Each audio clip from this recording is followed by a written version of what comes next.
Ángel, soy estudiante de la licenciatura en Enfermería de la Escuela Superior de Enfermería y Obstetricia del Instituto Politécnico Nacional, y en esta ocasión me encuentro realizando prácticas clínicas de pediatría del sexto. Y bueno, en esta ocasión, para la práctica que lleva por nombre Intervenciones de Enfermería a paciente pediátrico con enfoque holístico, vamos a ver el tema de intervenciones de enfermería al paciente con alteraciones gastrointestinales y hematológicas. Y en esta ocasión les voy a presentar dos temas. El primero lleva por nombre preparación para el paciente de estudios de diagnóstico, como son esófago gastroduodenal, análisis de jugo gástrico, pruebas de absorción intestinal, placa de abdomen y entre otros. Además de que el segundo tema lleva por nombre instalación de sonda nasogástrica, también sonda orogástrica y los cuidados pertinentes de sondas de ileostomía y yeyunoestomía. Bueno, vamos a comenzar con este primer tema, que es la preparación para el paciente de estudios de diagnóstico. Vamos a tener 5 tipos de pruebas diagnósticas. Vamos a comenzar con el análisis de jugo gástrico. Para empezar, el examen de jugo gástrico es un examen o prueba en el que vamos a medir el pH y la cantidad de líquido estomacal, de ácido estomacal, que se produce en el estómago. Vamos a tener diferentes condiciones, diferentes intervenciones de enfermería para la preparación de este paciente antes y durante el procedimiento. Ayuno de 6 a 8 horas. Identificación correcta del paciente. Presentación con el paciente. Informar al paciente sobre el procedimiento. Vestir a nuestro paciente con bata. Calcular la capacidad gástrica de nuestro paciente. Preparación del material. Canalización periférica de nuestro paciente. Administración de gastrina intravenosa. Colocación en posición semi-Fowler. Lavado de manos con técnica de agua y jabón. Debe durar aproximadamente 40 a 60 segundos con la técnica adecuada. Colocar equipo de protección personal. Medición de la sonda nasogástrica. Introducción de la sonda con circuito abierto. Auscultación y verificación de la sonda. Aspiración de jugo gástrico con una jeringa. Retiración de la sonda. Tomar signos vitales. Posterior a esto se analiza la prueba de jugo gástrico para su posible diagnóstico. Para la segunda prueba constará de una placa simple de abdomen.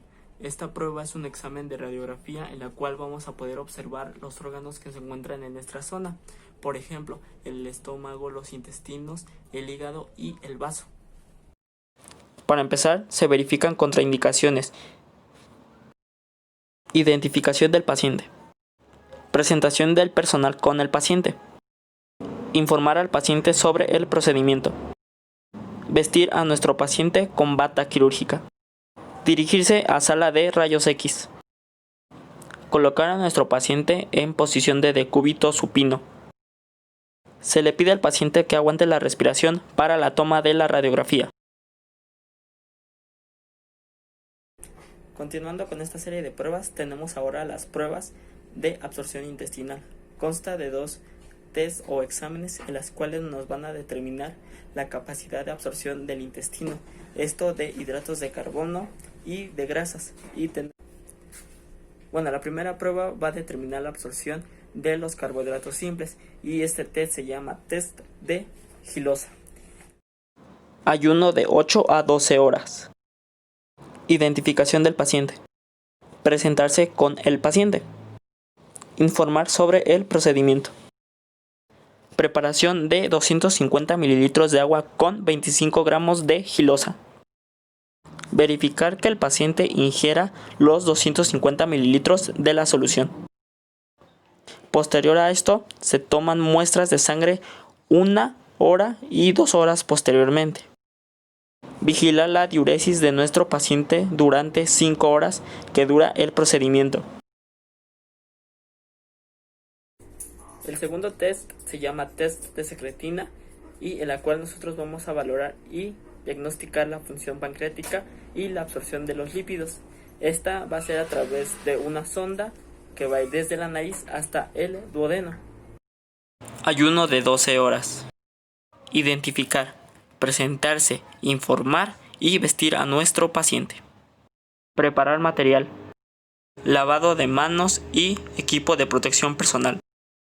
Canalización de vía periférica y administración de secretina intravenosa.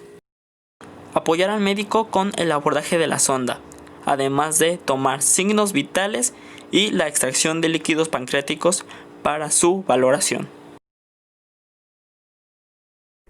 Y la última prueba o serie de diagnóstico va a ser lo que es la serie esófago gastroduodenal. Este examen precisamente se deja al último debido a que nosotros vamos a utilizar un medio de contraste como lo es el bario. Este es un elemento que cuando se administra en el paciente tarda aproximadamente 4 o 5 días en eliminarse fisiológicamente. Entonces no podemos realizar un estudio ya sea de radiografía porque precisamente este medio de contraste puede intervenir en las otras pruebas y es precisamente por eso que se deja al último. Cambio de dieta 2 o 3 días antes del examen. Identificación correcta del paciente, además de presentarse, informar al paciente del procedimiento y vestir a nuestro paciente con una bata quirúrgica. Se pide al paciente que ingiera de 500 a 600 mililitros de una solución bebible que contiene bario como medio de contraste. Se ingresa a nuestro paciente a la sala de radiografía. Al ser un procedimiento de pie, se indica al paciente las posiciones que debe optar para la verificación del estudio.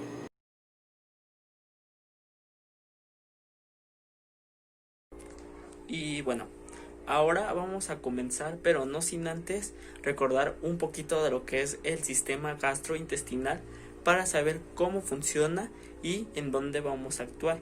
Por qué precisamente se indican las sondas para la alimentación y su ubicación. Así que por eso nos vestimos con uniforme quirúrgico. Vamos a empezar. Y pues bueno, para comenzar un poquito de las generalidades del organismo, vamos a tener que estudiar dos sistemas que están unidos y la importancia de esto es saber la ubicación anatómica de estos órganos para la introducción de una sonda. Así que tenemos ya aquí nuestro paciente preparado en la sala de quirófano. Tenemos nuestro material, así como ya nos calzamos los guantes y colocado nuestro uniforme quirúrgico, nuestro paciente con anestesia y vamos a comenzar. Bueno, para empezar un poquito, hay que recordar que tanto la vía respiratoria como la vía digestiva se encuentran muy cercanas, posterior y anterior a esta, ¿qué quiere decir? Atrás y adelante. Están divididas por un órgano que se llama epiglotis. La epiglotis es una membrana muy pequeña que lo que va a hacer es va a dividir a estos dos órganos. Cuando se necesita entrar aire, la epiglotis cierra al esófago y cuando necesita o el organismo está ingiriendo alimento, se cierra lo que es el camino hacia la tráquea. Entonces vamos a tener que la epiglotis es una membrana muy importante para la inducción de esta. Comenzamos con el sistema digestivo. Empezamos con la boca. Pasa por un orificio que está conectado a 3 órganos. Les voy a explicar primeramente la boca. La boca es un orificio por el cual se ingiere alimento. Está conectado también con la nariz. Por eso se le considera a la naso-oro como un sistema de ingreso de diferentes sustancias al organismo, ya sea alimento u oxígeno. Estas están compactadas, una cavidad por dentro que se va a dividir en 3, que es la nasofaringe, la orofaringe y la laringofaringe.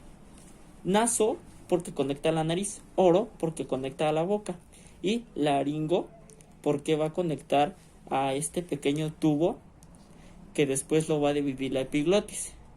Y de la epiglotis se va a dividir ya sea en la tráquea o en el esófago. Así que vamos a comenzar.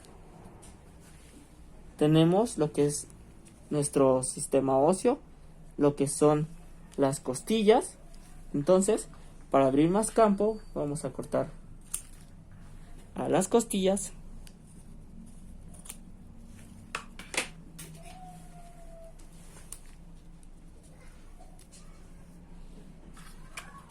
Y después nos encontramos principalmente lo que está anterior al esófago, que sería la tráquea. La tráquea, como pueden ver, es un órgano que está dividido en anillos, estos principalmente de cartílago, y que van a conectar con lo que es el árbol bronquial a los pulmones izquierdo y derecho.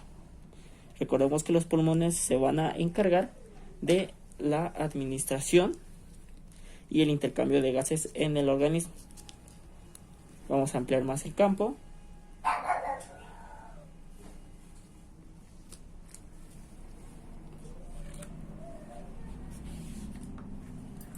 Y ya después nos encontramos a lo que nos importa, nos interesa, el esófago. El esófago, como pueden ver, es un tubo grande y va a conectar a lo que es el primer esfínter, que va a dividir ya al estómago. Porque hay un esfínter. Recordemos que los esfínteres son pequeños músculos que van a cerrar y se van a abrir cuando se necesite. Entonces, ¿por qué está cerrado ese esfínter en el estómago? ¿Por qué? Porque si estuviese abierto, dejaría pasar todo el líquido o las secreciones gástricas hacia arriba. A eso se le conoce como reflujo gastroesofágico. Incluso hay una patología llamada ERGE, enfermedad de reflujo gastroesofágico. Tenemos ya después a esta pequeña membrana, por así llamarlo, de músculo que se llama diafragma. El diafragma lo que va a hacer es dividir a la cavidad superior, a los pulmones, con la cavidad inferior, a lo que ya serían los órganos intestinales. Entonces vamos a ampliar un poquito.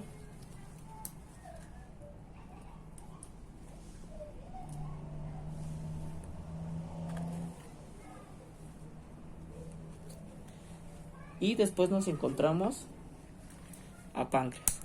El páncreas es un órgano importante, es muy importante en el organismo, ya que sus células, los hepatocitos, lo que se van a encargar es de que todo lo que ingresa, líquidos, alimentos, los va a producir. Es una gran maquinaria y lo que va a hacer es absorber lo que necesita, desechar lo que no, y lo desecha hacia los riñones, y lo que sigue necesitando lo va a seguir absorbiendo. Entonces, ¿por dónde lo absorbe y qué mecanismos lo ayudan? Pues si cortamos un poquito y ampliamos, pues nuestro campo, ya nos encontramos al estómago. Y repasar que el estómago es una pequeña bolsa que tiene la función de degradar la comida que ingresa, convirtiéndolo en lo que es ya un bolo. Entonces, recordar que el estómago produce ácido clorhídrico, y el ácido clorhídrico, al ser tan potente, este ácido va a degradar todo lo que encuentra a su paso. Nos traemos un poquito al estómago y tenemos, si pueden ver, a páncreas y vesícula biliar. Les voy a mostrar un poquito. El páncreas. ¿Cuál es la importancia del páncreas? Los carbohidratos, recordar que pasan por la sangre, necesitan de una hormona llamada insulina. La insulina la produce el páncreas. Para más fácil, vamos a poner que el azúcar necesita entrar a las células, y la insulina que produce el páncreas es la llave para entrar. Si no está esa llave, si no hay insulina, no entra el azúcar y se produce una enfermedad llamada diabetes, ya sea de tipo 1 o de tipo 2. Entonces es muy importante porque da señal el azúcar que ingresa al cuerpo para producir esta insulina. Y después tenemos a la vesícula biliar. La vesícula biliar lo que va a hacer es que todo el contenido lipídico, todas las grasas, las va a contener esta pequeña bolsita, y lo que va a hacer es que toda esa grasa pasa hacia hacia el conducto de la vena porta, que es lo que drena al hígado, hacia los 8 lóbulos del hígado. ¿Para qué? Para producir estas enzimas que degraden las grasas. Recordar que también la vesícula almacena un poco contenido de lo que desecha el hígado. Entonces, la vesícula es importante. ¿Qué pasa cuando estas grasas se acumulan en exceso? Se forman cálculos biliares, y estas se van a quedar en el conducto, que pasa todos los líquidos biliares hacia el hígado y obstruyen, causando una enfermedad asociada a la hepatitis, que sería la inflamación del hígado, pero también hay inflamación de la vesícula biliar. ¿Y qué pasa en el organismo? ¿Cómo sabemos que nosotros tenemos un problema acertado de estos dos? Ya sea que este líquido pase a lo que es el conducto digestivo, lo que queda del conducto, y la piel se torna amarillenta y las heces fecales no tienen color. Además de que la orina se produce de forma con una tinción tan excesiva, y entonces eso es lo que nosotros podemos valorar para saber si un paciente tiene algún problema, ya sea de hígado o de la vesícula biliar. Ok. Por último, ¿qué tenemos aquí? La tercera porción del intestino delgado, lo que es yeyuno e ilion. Hay que recordar que también hay sondas que van a ingresar hasta esta zona, ¿de acuerdo? Ok, el estómago sigue su transcurso, llega al intestino delgado, conecta al intestino grueso. Recordar que aún en el intestino delgado se siguen absorbiendo nutrientes y agua. Pasa todo este bolo de alimento va a llegar al intestino grueso ascendente, transversal y descendente, llegando hasta el colon, recto y ano. Este pequeño órgano que vemos aquí es el apéndice. Entonces, pasa el alimento y aquí se forman ya las heces fecales, que van a ser eliminadas a través del ano por el propio paciente. Entonces, hay que reconocer que la función es la formación de heces fecales. Ahora, ya para adentrarnos en por qué y para qué una sonda, hay que recordar que nuestro estómago tiene algo muy importante: motilidad, que es todo este proceso por el cual el alimento pasa, aumenta ácido clorhídrico, hay motilidad, hay producción de bolo y continúa su paso. ¿Qué pasa cuando la motilidad disminuye? Ya no se va a producir este bolo, o se va a producir en menor porción, por así llamarlo, y va a continuar su camino. Los nutrientes ya no van a poderse absorber de la mejor manera. Por eso, y escuchen, hay lo que es la inducción de una sonda, ya sea de forma nasogástrica, y escuchen, naso de nariz, gastro estómago, orogástrica de boca a el estómago. También tenemos que cuando ya el intestino realmente no funciona, porque tanto puede pasar la motilidad gastrointestinal como la motilidad intestinal, aquí lo tenemos, Entonces recurrimos a lo que es insertar sondas por medio de lo que vemos, un ambiente quirúrgico, directamente ya sea al estómago, o al duodeno, que es la primera porción, del intestino delgado. Y cuando, por así sucede, el intestino delgado ya no tiene la motilidad intestinal, lo que hacemos es, se corta un pedazo, se toma el yeyuno o el ilion, se corta, vamos a suponer que tenemos ilion, cortamos,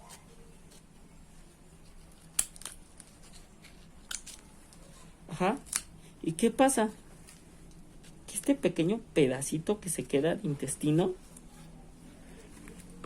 lo van a llevar al exterior del organismo,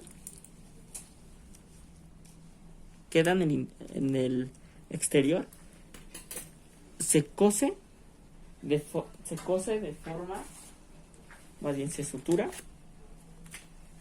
de forma en que el intestino excrete todo el contenido fecal, ya no continuando su proceso por el intestino grueso. ¿Ok? Entonces, todas las heces fecales, todo lo que se produce, se elimina por este corte. Y lo llamamos yeyunostomía e ilionostomía, que son los característicos estomas. ¿Y qué pasa?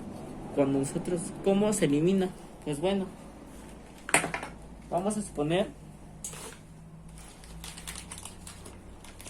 que se coloca una pequeña bolsa,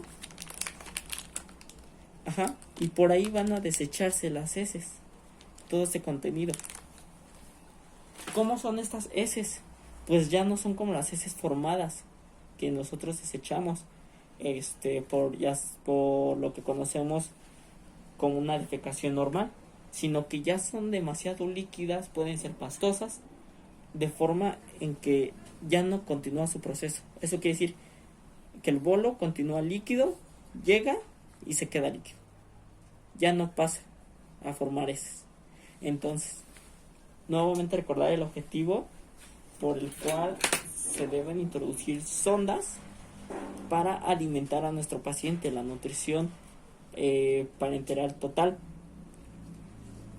Lo que hacemos es alimentar a través de estas pequeñas sondas, de estos pequeños tubos, o desechar el contenido de este alimento a través de estas porciones, ¿de acuerdo? Y bueno, para esta práctica, recordar que yo les voy a mostrar un poquito de lo que son los cuidados, ya sea de las ileostomías o yeyunostomías, y de cómo es la colocación o el abordaje de una sonda naso u orogástrica. Así que pues comenzamos con esta pequeña práctica.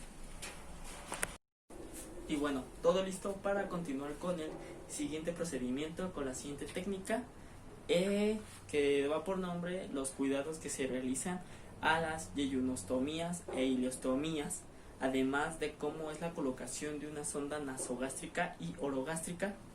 Y pues comenzamos con este procedimiento, nada más abordando dos principales generalidades, lo que es una nutrición enteral y una nutrición parenteral.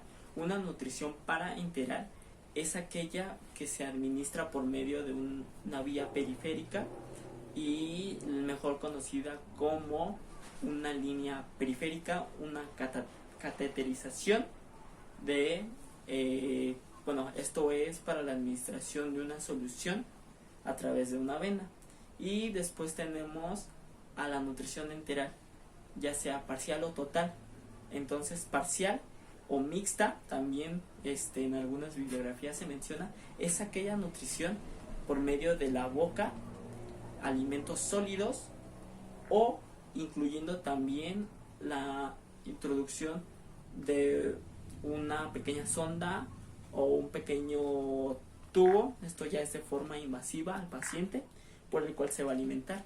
Y la nutrición total que es aquel abordaje de una sonda, ya sea por la nariz, por la boca, o incluso directamente al estómago, y por el cual se va a nutrir a nuestro paciente.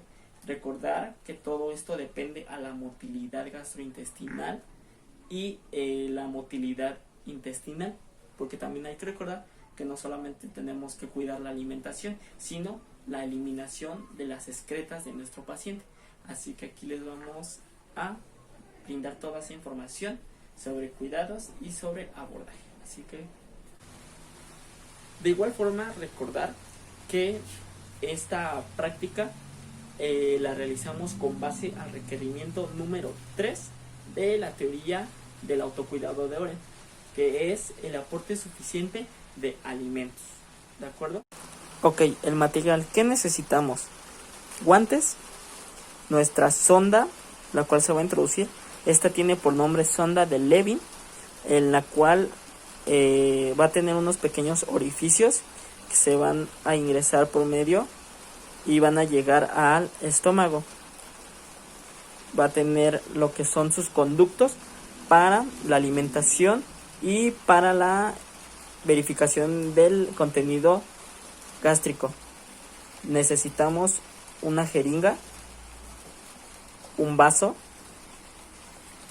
lubricante,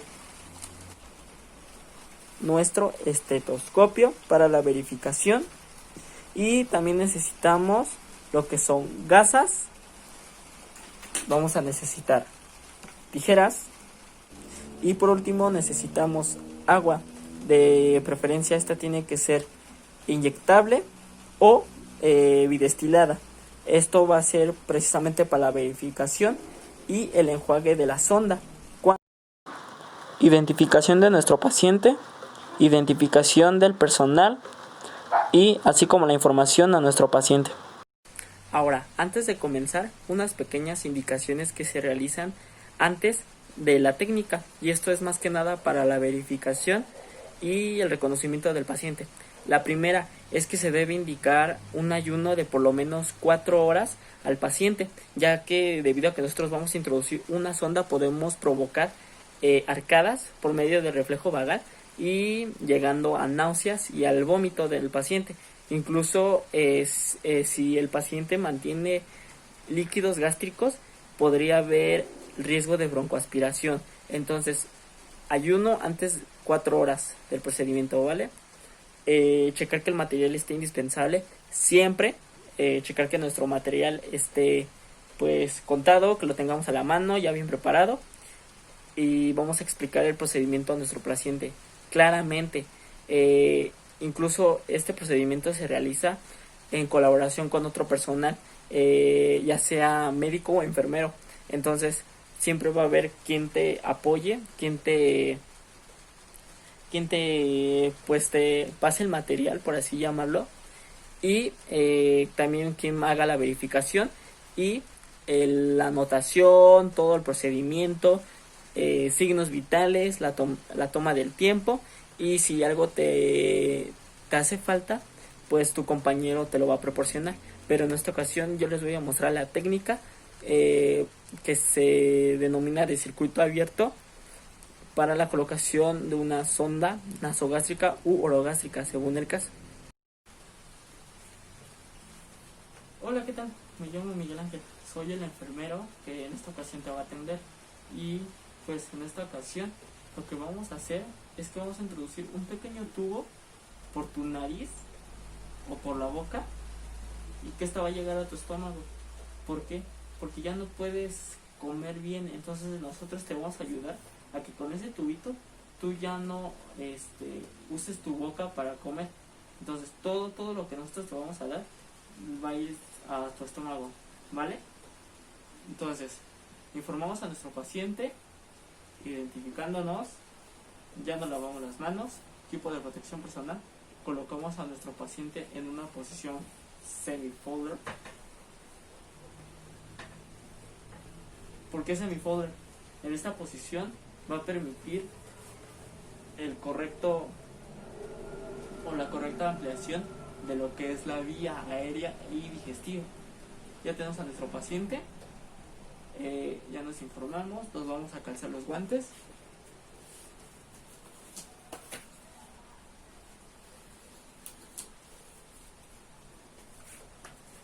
Y pues bueno, ya nos calzamos, vamos a tomar nuestra sonda.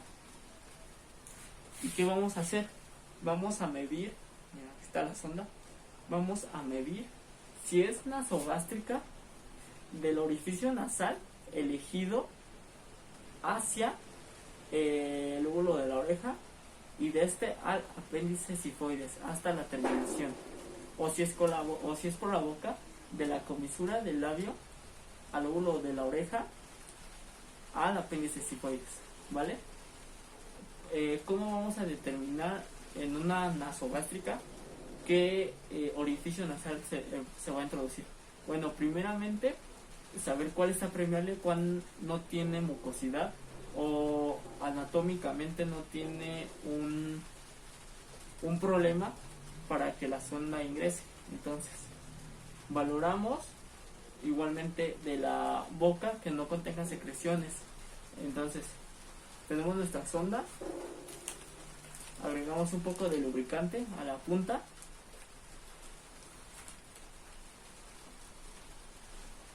y vamos a introducir la sonda. Vamos a colocar, a medir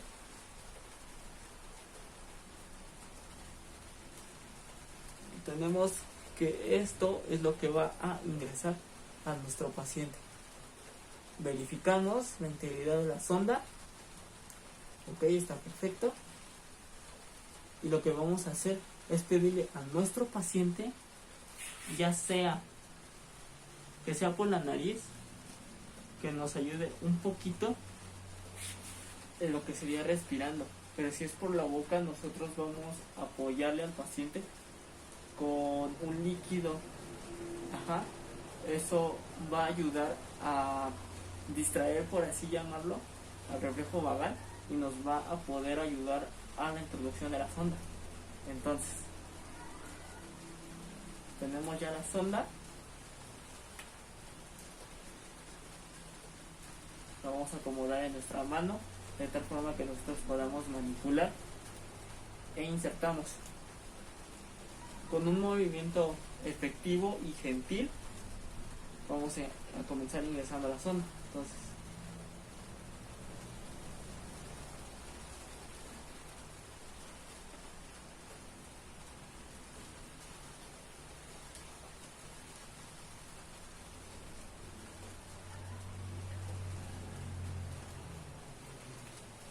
se va introduciendo la sonda.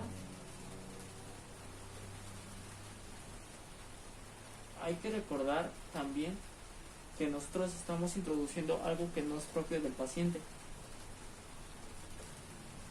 Ok, ya colocamos la sonda.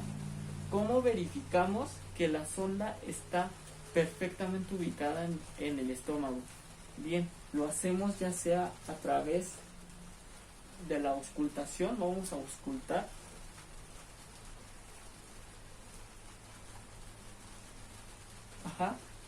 Vamos a auscultar que la sonda esté precisamente en el estómago. ¿Y cómo se va a hacer? También de otra forma. En un vaso o riñón vamos a introducir agua y vamos a colocar lo que es la terminación de la sonda. La ingresamos al vaso.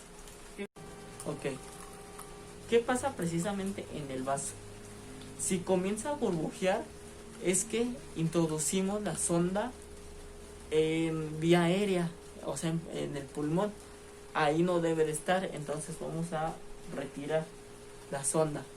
Pero, ¿qué pasa si realmente está en estómago? Va a empezar por medio de lo que es el reflujo gástrico. Sí va a haber un burbujeo, pero este va a ser de menor porción. Eso nos va a indicar que precisamente está en estómago. ¿O cuál es la otra?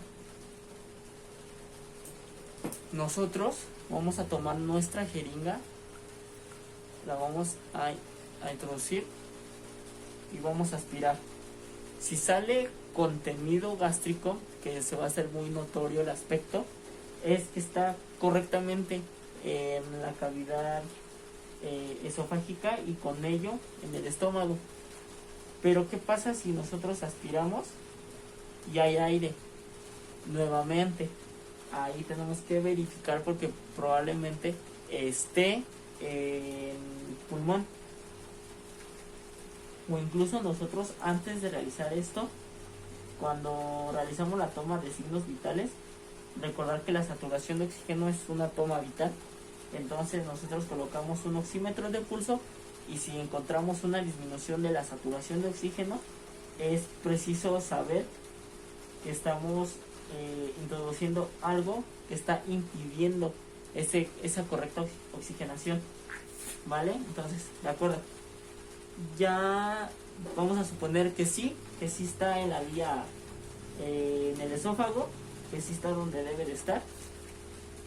Nos retiramos guantes y vamos a fijar bien esta es una pequeña fijación.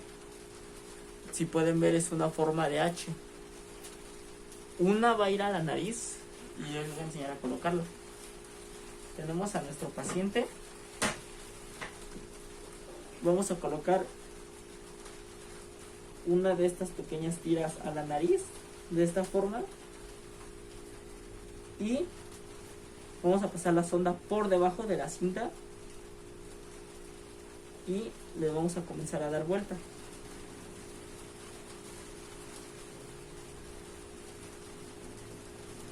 De forma que abarquemos la sonda, los dos extremos. Ajá. Y ahí tenemos. ¿Por qué precisamente de esa forma tiene que ser la fijación? Porque así vamos a evitar que la sonda, ¿ok? Vamos a impedir que nuestro paciente se quite la sonda o por efecto la sonda se salga de donde está fijado. Entonces ya fijamos y la toma o la terminación de la sonda es la que se va a conectar al alimento, que son unas bolsas que van a contener la dieta de nuestro paciente. Entonces vamos a suponer que esta es el alimento que nuestro paciente requiere. Se conecta, se coloca en un tripié y se alimenta a nuestro paciente. Ajá. Hay que verificar precisamente que la alimentación sea en el tiempo, sea el volumen, y hay que estar vigilando en tiempos que nuestro paciente no se asfixie o no tenga algún otro problema, ¿vale? Y si es así, se suspende la alimentación, se verifica el por qué, se anota en la hoja de enfermería precisamente, y después de realizar todo este procedimiento, las verificaciones, se registra en nuestra hoja de enfermería en la dieta, qué dieta es la que se encuentra aquí. Igualmente nosotros aspiramos líquido gástrico, entonces ese tiene que ir también en la hoja de enfermería. Y en la valoración, en la valoración de actividades e intervenciones de enfermería, colocar precisamente este procedimiento. Y igualmente, cuando nosotros queremos calcular la capacidad gástrica, nosotros tomamos la jeringa, introducimos y sacamos. Si nosotros sacamos 5, es lo mismo que tiene que entrar, ¿vale? Por regla, todo lo mismo que entra es lo mismo que debe de salir y viceversa. Y es así como se checa lo que es ya la colocación de sonda nasogástrica u orogástrica, dependiendo. Y bueno, para concluir, tenemos lo que es una ileostomía o yeyunostomía. Estas son pues principalmente procedimientos quirúrgicos que, como tal lo dice, se realizan en quirófano en los cuales se va a cortar una porción del intestino, ya sea el yeyuno o el ilion, y va a ser reconectada a la piel por medio del exterior del cuerpo. Entonces vamos a suponer que esto de adentro es un pedazo o una porción de yeyuno. Es llevada hacia el exterior, se sutura a lo que es la piel, y es precisamente este procedimiento por el cual se puede eliminar las heces fecales del paciente. Entonces, lo que utilizamos como enfermería son estas bolsas de ileostomía. Una bolsa de ileostomía es aquella en donde todo este contenido fecal del estoma, así llamado estoma, va a ser eliminado por esta bolsa, y del cual necesita cuidados para mantener su funcionamiento y para el desecho de estas heces. Tenemos que esta bolsa contiene un pequeño orificio que, dependiendo a la medida del estoma, es conforme se va a recortar. Vamos a suponer que ya tenemos la medida, recortamos y tenemos nuestra bolsa. ¿Ok? ¿Qué se debe de hacer antes de este procedimiento? Pues bueno, hay que verificar que no tengan datos de infección. ¿Cuáles son esos datos? Rubor, calor, enrojecimiento, que el paciente tenga fiebre, o incluso que no haya una estenosis. ¿Qué es estenosis? Es el cierre de ese conducto, que la porción del intestino que nosotros llevamos afuera no esté cerrado, porque eso impedirá el correcto desecho de las heces, y se pueden quedar estas dentro, ocasionando lo que es una obstrucción intestinal. Entonces, verificamos esos datos. Hay que verificar también la temperatura del paciente, hay que verificar la integridad del estoma, y una vez que verificamos estos datos, vamos a continuar a la colocación de la bolsa. ¿Ok? Esta bolsa contiene un clip. Este clip, el resto de la bolsa lo vamos a enrollar y se va a colocar el clip. Se coloca, ¿vale? ¿Para qué? Para que cuando nosotros coloquemos la bolsa no haya paso de este hacia el exterior, por eso se coloca. Entonces, vamos a realizar el procedimiento de cómo colocar una bolsa de estoma. Listo, tenemos ya a nuestro paciente, lo colocamos en una posición de decúbito supino y mantenemos lo que es el estoma viendo hacia nosotros, viendo de frente en nosotros. Después nos vamos a lavar las manos, nos colocamos nuestro equipo de protección personal y ya al último nos calzamos guantes. Nos calzamos uno, nos calzamos otro. Verificamos la integridad de la bolsa. Verificamos que esta esté bien sellada, que no tenga orificios por los cuales las heces puedan pues salir, ¿vale? Entonces, bien, tenemos que la bolsa está correcta, ¿ok? Y colocamos. Tenemos el orificio de la bolsa. Esta tiene que quedar de esta forma. Entonces, ¿cómo se coloca una bolsa de ileostomía? Tenemos el estoma y la bolsa debe quedar de tal forma que por gravedad las heces entren a la bolsa. Vamos a suponer que es un paciente que va a estar en cama. Entonces, por gravedad, las heces deben ir hacia abajo. Si es un paciente que se mueve, que camina, obviamente la bolsa va a ir de esta forma. Nunca va a ir ni así ni así. ¿Por qué? Porque las heces se van a contener en la bolsa y precisamente sabemos que son heces, están sucias. Pueden ocasionarle una infección al estómago del paciente y de nueva cuenta se regresa a quirófano para retirar esa porción infectada. Se retrae otro poco de porción y se reconecta, se hace un nuevo estómago. Entonces tenemos la bolsa, tomamos la bolsa de esta forma y la colocamos.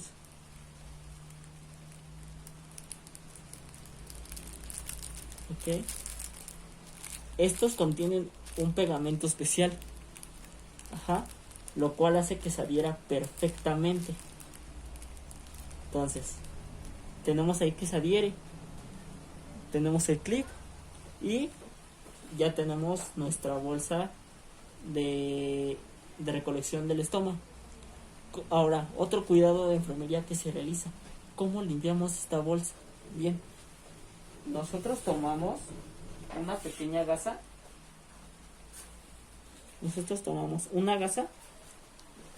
Contiene ya, vamos a suponer que aquí están las defecaciones.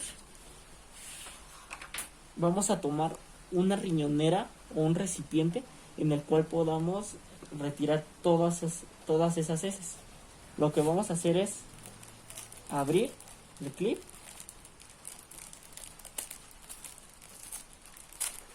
abrimos el clip y van a ir saliendo las heces. Ok, ahora todo el residuo se queda.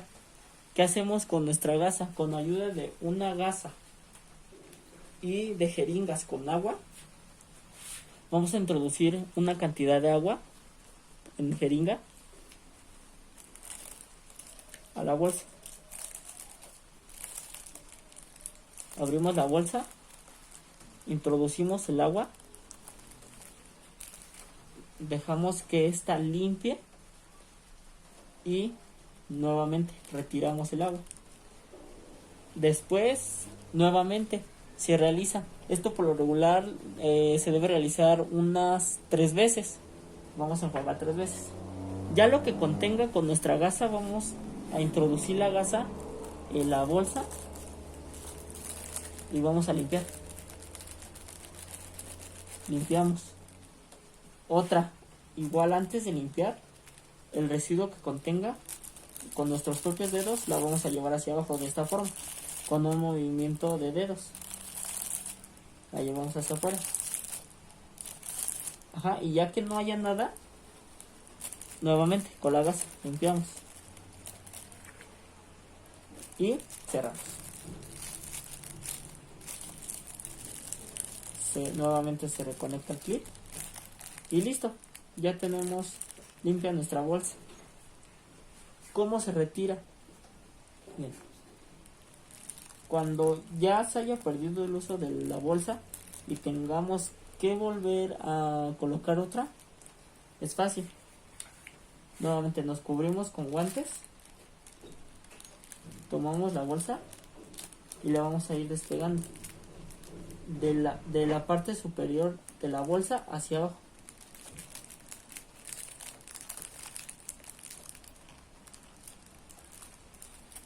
Y retiramos. Y recordar que de nueva cuenta se coloca una nueva bolsa de estómago y esta se desecha. ¿Vale? Es así como hay que mantener una buena función e integridad de la bolsa de estómago.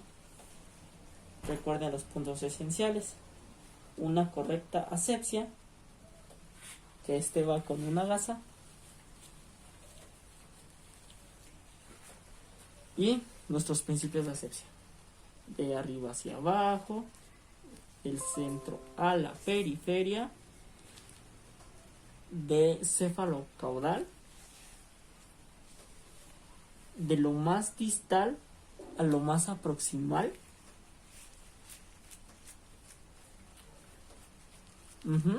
Y recuerden todo esto sin pasar por el mismo lado, porque volvemos a contaminar el área que ya realizamos la asepsia. Tenemos limpio, procedemos a la colocación de la bolsa de estómago. Y pues bueno, esos serían los cuidados, ya sea para una bolsa de yeyonostomía o de ileostomía, ¿vale? también hay que tener muy en cuenta que es un órgano que está fuera, por así decirlo. Entonces hay que tener mucho cuidado, siempre verificar los datos de infección y si el paciente presenta también alguna molestia para eliminar las heces. Igualmente, es un paciente pediátrico, hay que enseñarle desde pequeño, porque a veces estos estomas son para siempre.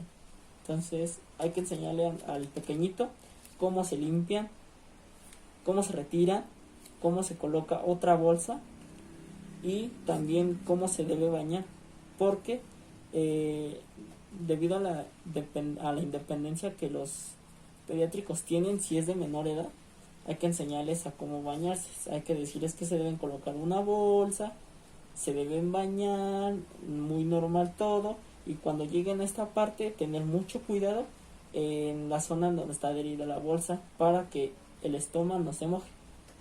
Esos son los cuidados esenciales de enfermería y recordemos que también todo esto se anota en nuestras hojas de enfermería, en los procedimientos, actividades de enfermería. Y pues también hay que tener muy en cuenta que realizamos varias acciones esenciales para la buena práctica de enfermería, como es la acción número 1, identificación correcta del paciente, la acción número 2, que va en la comunicación efectiva, ya sea con el personal o propiamente con el paciente.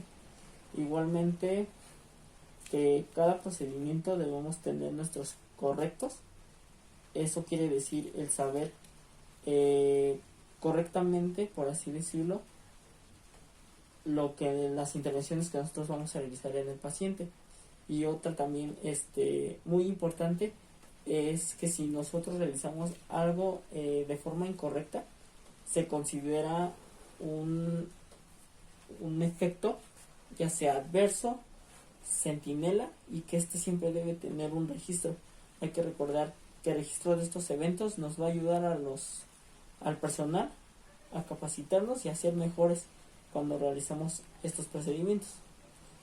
Y pues recordemos que todo esto está normado y tiene fundamentos y bases en las guías de práctica clínica, principalmente de nuestro país. Y pues eso sería todo.